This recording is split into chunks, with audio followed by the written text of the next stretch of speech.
శ్రీ తిరుమల తిరుపతి వెంకటేశ్వర స్వామి వారి దర్శనార్థమై నేను కుటుంబ సభ్యులతో ఇక్కడ రావటం జరిగింది. ఆ పెద్ద కుమారుడు సూర్య విక్రమాదిత్య పెళ్ళి అయిన తర్వాత స్వామివారి ఆశీస్సులు తీసుకోవటం కోసం, అలాగే కొద్ది రోజుల్లోనే తెలంగాణ రాష్ట్ర ప్రభుత్వం తరఫు నుంచి శాసనసభలో బడ్జెట్ ప్రవేశపెట్టబోతా ఉన్నాం. బడ్జెట్కి సంబంధించి కానీ తెలంగాణ రాష్ట్రానికి సంబంధించినంత వరకు ఆర్థిక, సామాజిక, రాజకీయ అభివృద్ధితో పాటు తెలంగాణ రాష్ట్రం ప్రపంచంతో పోటీపడే స్థాయిలో అభివృద్ధి చెందాలని, దానికి కావలసిన వనరులన్నీ కూడా సమకూరాలని, తెలంగాణ రాష్ట్రం మేము 2047 విజన్ డాక్యుమెంట్ ఏ రకంగా అయితే ముందు తీసుకుంటున్నామో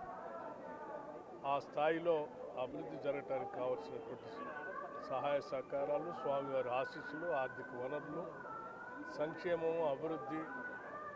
అట్లాగే ఇన్ఫ్రాస్ట్రక్చర్ అన్నిటితో కలిసినటువంటి సమగ్ర అభివృద్ధితో కూడిన తెలంగాణ రాష్ట్రం ముందుకు ఎదిగేటట్టుగా, అట్లాగే రెండు రాష్ట్రాలు కూడా ఎదగాలని, అభివృద్ధి చెందాలని, ప్రపంచవ్యాప్తంగా ఉన్నటువంటి తెలుగు వాళ్ళంతా కూడా సుఖంగా, సంతోషంగా ఉండాలని, ఆ రకంగా ఆశీర్వదించాలని భగవంతుడు కోరుకుంటున్నాను.